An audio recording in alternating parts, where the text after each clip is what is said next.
In Isaiah and Jeremiah, God cursed Babylon for their mistreatment of his people, the Jews. The curse was that the city of Babylon would never be inhabited again. Was this fulfilled historically? And when was it fulfilled? Is the city of Babylon still uninhabited today? What about Mystery Babylon? Will the curse apply to it as well? That's what we're talking about today on this fascinating video that will show you the ruins of the actual city of Babylon as it exists today and footage of what the capital of Mystery Babylon might be. So hold on, keep watching for some very interesting material. But first, a shout out to our advisory team, Upfisher Man, Britt Ashley, and Michael Tarrin, who provided a lot of the research for this video. In the Bible, Isaiah 13:1 says, "The burden against Babylon, which Isaiah the son of Amoz saw." Isaiah began prophesying in 740 BC, the year that King Uzziah died. At the same time as Isaiah's prediction, Babylon was one of the largest and most important cities in the world. But this is what God told Isaiah would happen to that Babylon. "Behold, I will stir up the Medes against them, who will not regard silver, and as far as gold they will not delight in it. Also their bows will dash the young men to pieces, and they will have no pity on the fruit of the womb. Their eye will not spare children. And Babylon, the glory of the kingdoms, the beauty of the Chaldeans' pride, will be as when God overthrew Sodom and Gomorrah." And we know that was overthrown by fire and brimstone. "It will never be inhabited, nor will it be settled from generation to generation, nor will the Arabian pitch tents there, nor the shepherds make their sheepfolds there." Isaiah 13:17-20. Isaiah claimed that God told him that Babylon would be completely destroyed and never inhabited. But did that happen? What about Mystery Babylon? Is this a curse that's going to happen again? Let's look at the ancient city of Babylon first. The history of this prophecy is very interesting. 100 years prior to Isaiah's prophecy being fulfilled, it seemed almost impossible. When Isaiah wrote his prediction, the Medes, who were predicted to destroy the city, were weak. Most of the Medes were ruled by other nations. It would have been impossible for them to capture or destroy the strong city of Babylon. Then, in 689 BC, another thing happened. Babylon was invaded and destroyed by the Assyrians. Isaiah's prediction appeared to be impossible. The weak Medes could not fight against a city that was already gone. So keep this in mind when we examine the future fulfillment of the prophecy. Today, things may not look as they will in just a few more years, and all the pieces may not have fallen completely into place. However, the city and nation of Babylon did rise again under the kingship of Nebuchadnezzar's father, Nabopolassar. By 605 BC, when Nebuchadnezzar became king of Babylon, the Babylonian Empire had become the leading empire of the world. Nebuchadnezzar focused on expanding his empire and on expanding Babylon to become the greatest city in the world. He built a beautiful palace, the famous Hanging Gardens of Babylon, the Ishtar Gate, and embellished incredible temples to their gods. When Nebuchadnezzar died in 562 BC, Babylon was truly the most magnificent city in the whole world. Isaiah had predicted that God would destroy it, though. But for now, Babylon was greater than it had been in Isaiah's lifetime. However, Babylon's greatness would not last forever. In 539 BC, the Medo-Persian Empire, there it is, the Medes, under Cyrus the Great, attacked Babylon. See, just like we said, Media became strong again. But Babylon thought they were invincible because of their high walls and the protection of the Euphrates River that protected its western extent and gave it water. It was built right on the river. But while Belshazzar, the king, partied on the night of the attack, as is famously recorded in Daniel 5, Cyrus diverted the river to drop the water level and was able to enter the city under the walls and defeated it almost without a fight. However, and this is important, it was not destroyed at that time. The city of Babylon continued as the seat of power in that region throughout the first half of the Persian era. They rebelled against Xerxes, who destroyed the temples. In the Greek era, Alexander wanted to completely rebuild the city to its ancient grandeur. But he died first. In fact, he died in Babylon. A first king of the Seleucid Empire built a competing city upriver from Babylon and moved most of the people away from the city. But some population removed. In fact, in the 10th century AD, it was still described as a small village. And finally, later, it was used as a source of bricks to build other cities. So it did not become uninhabited immediately, but it took almost 1,500 years after the Media invasion for it to become uninhabited. That, in my opinion, is not in the spirit of what Isaiah was describing at all, was it? This is a major reason many believe that a future destruction may still be coming. I'm one of them. However, it is now uninhabited and has remained so for hundreds of years. And we're going to take a look at that right now because it's pretty incredible. The land around the city is inhabited, but the uninhabited section ends right at the end of the formal city walls, as we will see. But before we do that, we also need to give a shout out to the YouTube channel Expedition Bible, which is a new biblical archaeology channel for some of this awesome footage of the actual city of Babylon. They were there and they took the film. First, this is Babylon today. Desolate. The river you see is the Euphrates, which Cyrus diverted. Size-wise, Babylon was 8.5 square miles based on the walls, which were excavated back in the 1800s, with an approximate population of about 250,000 people, which was huge for that point in history where, towns and villages would have just a handful of people. This is the royal processional way.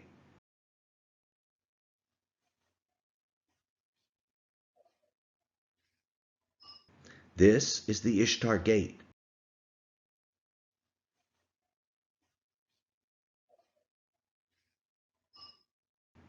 And over there are temples of Marduk, their god. The large square area is the ziggurat or pyramid-shaped object of the temple, and behind it is a lower level temple where the golden statue of Marduk was honored. Some think the ziggurat may have been built on the original site of the old Tower of Babel. Yep, some people think this may have been the place. The original walls appear red in this screenshot. Notice how the human populated areas are to the right of the walls or outside the walls, just as the Bible said. Again, notice how any human buildings are on the outside of the old city walls here too. Now, Saddam Hussein built a structure down by the river, and naysayers will say this was within the city. Interestingly, it wasn't. The riverbed was located further east in the days of Nebuchadnezzar, and where Sodom built actually was right in the middle of the old riverbed. And Isaiah said that jackals, wolves, and other desert animals would inhabit the place. Notice that is exactly what lives there now. But one other aspect of the prophecy definitely hasn't come true yet. Notice that Isaiah said God would destroy it like he did with Sodom and Gomorrah. Those cities were destroyed by fire and brimstone, and that did not happen with Babylon. From what we can gather, Babylon was defeated but not destroyed in 539 BC. The destruction we now see seems to come from gradual abandonment, and certainly it wasn't fire and brimstone. That brings us to the modern Mystery Babylon. Is it the final fulfillment of Isaiah's prophecy that will happen at a future time? It seems that almost has to be. In fact, you read a little earlier in Isaiah, you will see Wail, for the day of the Lord is at hand. It will come as destruction from the Almighty. Isaiah 13:5. This final destruction comes on the day of the Lord. It makes sense then that fire and brimstone might be part of the destruction. So who are the Medes who will participate in this destruction? Media was located in what is now northern Iran, Iraq, and a little bit of eastern Turkey. So could this be the Kurds?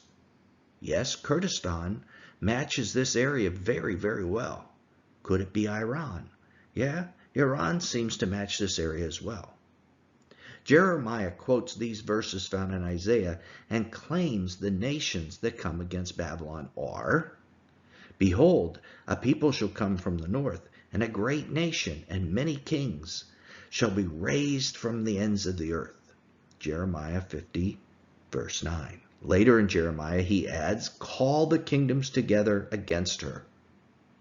Ararat, Mimi, and Ashkenaz. Appoint a general against her. Cause the horses to come up like the bristling locusts. Prepare against her the nations, with the kings of the Medes. Jeremiah 51, 27 through 28. Again, this seems to include a similar area, eastern Turkey, Kurdistan, and maybe Iran. We know from Revelation 17:16, it is the beast who eventually burns the harlot with fire.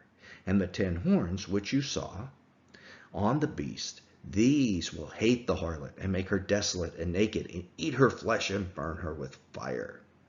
So it appears the beast controls the forces that come up against Mystery Babylon. And we know from Isaiah this happens just prior to the day of the Lord. But who is Mystery Babylon? That is the bigger question. Is it the USA, New York, Papal Rome? Is it Mecca and Saudi Arabia? Or is it somebody else? This is the biggest question because God tells his people to come out of her so as to not share in the punishment of her sins. And how big an area is destroyed and left desolate forever? If it's the whole USA, 50% of our viewers live there. If you truly believe that that is Mystery Babylon, perhaps it is time to get out of town, especially if you live in New York City. But since I rarely hear about Christians leaving the USA for this reason, I figure that many don't really take this theory that the USA is Mystery Babylon very seriously at all, and neither do I. We believe it is only the capital of Mystery Babylon that is destroyed and left desolate. And that capital, we believe, is the new super city of Neom, being built in the northwest shores of Saudi Arabia. We are not going to dwell on why we think this, but we will save that for another video. However, I thought you'd like to see some footage of what may be the future Babylon, since we looked at the previous one as well. Neom is an acronym which means New Future and New Enterprise Operating Model. The first 3 letters of Neom, Neo, come from the Greek word meaning new, and the final letter M is an abbreviation of the Arabic word Mostaqbal, which means future. Neom will be built along Saudi Arabia's Red Sea coast, near Egypt and Jordan and not far from Israel, and will be a massive city. It will span 3 counties. Just like the original Babylon was big in its day, Neom will be the largest landmass city in the world. The city will focus on up-and-coming industries such as digital sciences, advanced manufacturing, biotech, and technology. This makes it the perfect smart city, the perfect climate-friendly city, and the perfect hub for the World Economic Forum's 4th Industrial Revolution. Saudi Arabia is building what they call the Line, which basically is a 106-mile-long string of urban centers, all linked with public transportation and all driven by artificial intelligence. They plan for it to be car-free, street-free. They're planning that within urban centers you'll be able to walk to whatever you need and take the public transportation between the various hubs of these urban centers. As you know, they want to move everyone into cities where they can control them with this smart technology. So Neom will likely be the showpiece for what these cities can be like. Of course, you realize this is going to be a showpiece. A place like Calcutta is probably a better model for what they'll truly be like.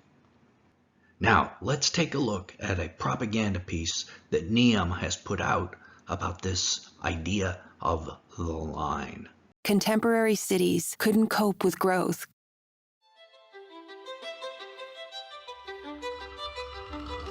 The contemporary city needs a full redesign. What if we removed cars? What if we got rid of streets? What if we innovated in the public space? What if we built around nature instead of over it? What if everything you needed was always a 5-minute walk away? What if invisible technology generates carefree and open urban space? What if sustainability was not a goal, but a given? What if we replaced outdated urban services with new services driven by artificial intelligence? What if we built the line? A 170-kilometer revolution in urban living. Protecting the Earth's most stunning nature while creating unmatched livability. A home to all of us. Welcome to the line. Neom. And this is the city that we think the beast and the 10 horns will set on fire, as we read in Revelation 17. But of course, that remains to be seen. When we think about all the evil that the globalists and then eventually the beast are about to bring on this world, it's easy to get pretty discouraged. But instead of being discouraged, we need to keep our eyes on Jesus and his victory over them that is coming. But what might the victory look like? Click right here to keep watching for an amazing video that details the events that the Bible says happen after Jesus lands back on the earth. Till that amazing video, this is Nelson, and I'll see you there.